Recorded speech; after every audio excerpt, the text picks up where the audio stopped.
जय हिंद विद्यार्थी मित्रांनो, पोलीस भरती 2022-23मध्ये जिल्हा निवड कसा करायचा तर पहा विद्यार्थी मित्रांनो, तुम्हाला हा छोटासा व्हिडिओ आहे. यामधून तुम्हाला योग्य जिल्हा कसा निवडायचा ते सांगणार आहोत. तर पहा, फॉर्म भरताना कोणते कोणते पॉईंट लक्षात ठेवायचे. तर पहिला पॉईंट म्हणजे तुमचं ग्राउंड किती येत आहे.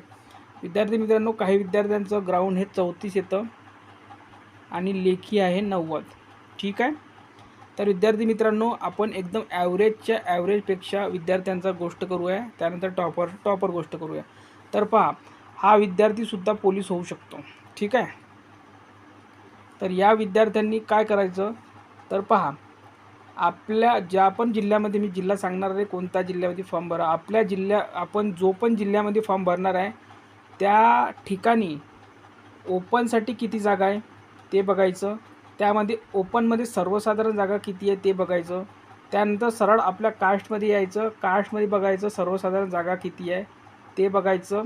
आणि जर तुम्हाला वाटलं की आपलं इथे काम होऊ शकतं, निश्चित फक्त कास्टला जागा असल्या पाहिजे हे लक्षात ठेवा.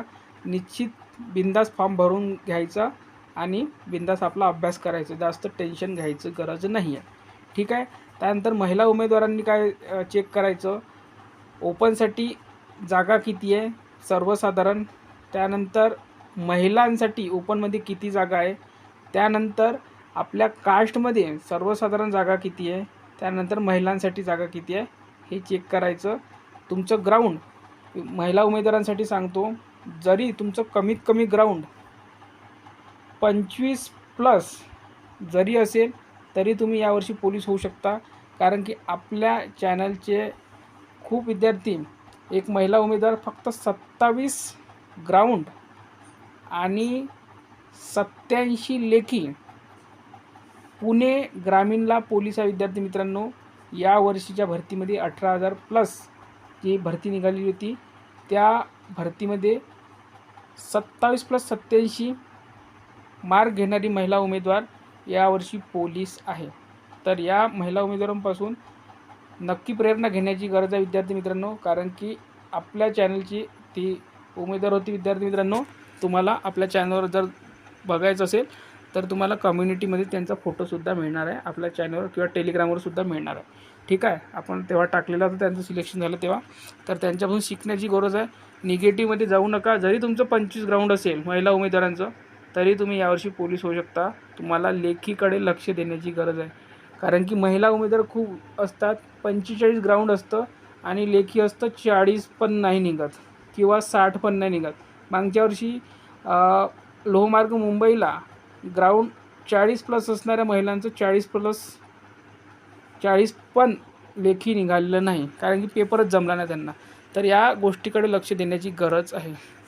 तुम्ही काय करू शकता याकडे लक्ष द्या, बाकीकडे लक्ष देऊ नका. ठीक आहे. जिल्हा निवड करताना या गोष्टीचं लक्ष ठेवायचं आहे.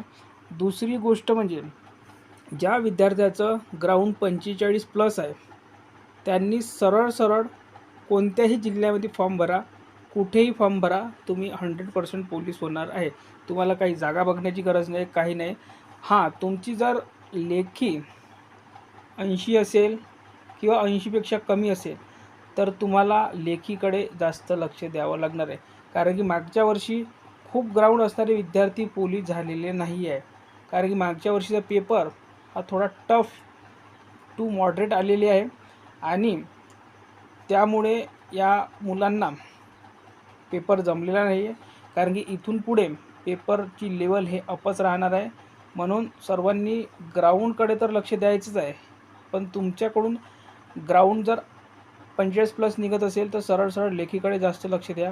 आणि सर्वांनी एका इव्हेंटला मिस करू नका, तो आहे गोळा. गोळा हा आउट ऑफ करा. ज्यांचं 25 ग्राउंड असेल त्यांनीसुद्धा गोळ्याकडेच लक्ष द्या. ज्यांचं 40 ग्राउंड येत असेल त्यांनीसुद्धा गोळ्याकडेच लक्ष द्या.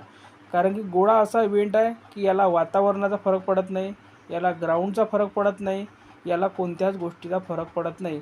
कारण की तुमचा जर प्रॅक्टिसमध्ये आउट ऑफ जात असेल तर ग्राउंडवरसुद्धा आउट ऑफ जाईल. तुम्हाला कधीही उभं करा, उन्हात उभं करा, थंडीत उभं करा, पावसाळ्यात उभं करा, तुम्ही आउट ऑफच मारणार आहे. पण 1600 मीटरला ग्राउंडचा फरक पडतो, त्यानंतर वातावरणाचा फरक पडतो 800ला सुद्धा 100ला सुद्धा. पण गोळा असा इव्हेंट आहे की तुम्हाला 15पैकी 15 मार्क मिळवून देणारा इव्हेंट आहे. तर या इव्हेंटकडे लक्ष द्या सर्व विद्यार्थ्यांनी. आणि जिल्हा निवडसाठी आपण सांगितलेल्या गोष्टी लक्षात ठेवा. महत्त्वाची गोष्ट एक सांगायची आहे की मुलं काय करतात, 4-5 मुलं मिळून फॉर्म भरतात. आता त्यामधले एक असतो OBCचा विद्यार्थी, एक असतो EWSचा विद्यार्थी, एक असतो STचा विद्यार्थी. आणि या तिघापैकी OBCचा विद्यार्थी हा अभ्यासामध्ये चांगला असतो, ग्राउंडमध्ये सुद्धा चांगला असतो. पण हे दोघं काय करतात, हा मला पेपर दाखवून म्हणून विद्यार्थी याच्या मागे मागे जातात आणि हा पोलीस होतो आणि हे दोघं तसेच राहतात. याचं कारण म्हणजे कारण की हा इतका हुशार राहतो की त्याला माहिती राहते की आपला जागा चांगली आहे. उदाहरणार्थ OBCला 20 जागा आहे सर्वसाधारण आणि ओपनला 30 जागा आहे सर्वसाधारण, तर याचं काम होऊन जातं. पण EWSची जागा आहे तिथं फक्त 10 सर्वसाधारण आणि STला फक्त 5च जागा आहे आणि या दोघांचा लॉस होतो इथे. ठीक आहे. तर मित्रांसोबत फॉर्म भरणे थोडे टाळा, भावनिक होऊ नका, कारण की कोणी कोणाला या जगामध्ये साथ देत नाही. विद्यार्थी मित्रांनो, तुमचं तुम्हालाच बघावं लागणार आहे, कारण की जर एकदा तो पोलीस झाला तर तुम्हाला तो नक्की विसरणार आहे, हे लक्षात ठेवा. म्हणून फॉर्म भरताना स्वतःच्या कास्टच्या जागा पहा, ओपनच्या जागा पहा आणि बिंदास फॉर्म भरा.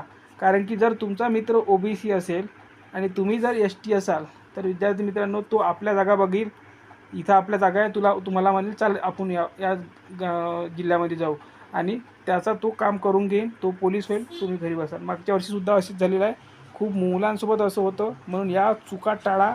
किती पण फ्रेंडशिप असेल तुमची, पण कोणीही विद्यार्थी मित्रांनो तुमचा साथ देणार नाही. तर बघा, या गोष्टी टाळायच्या आहे.